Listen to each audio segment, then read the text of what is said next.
দেখতে দেখতে রমজান আমাদের মধ্য থেকে বিদায় নিয়ে নিল।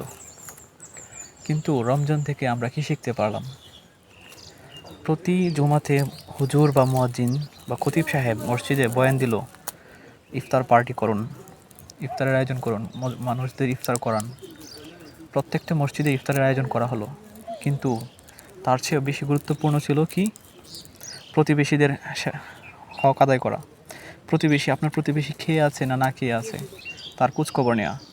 কিন্তু কোনো মসজিদের খতিব সাহেবকে এটা বলতে শুনলাম না যে এই রমজানে আপনার প্রতিবেশীর খোঁজখবর নিন।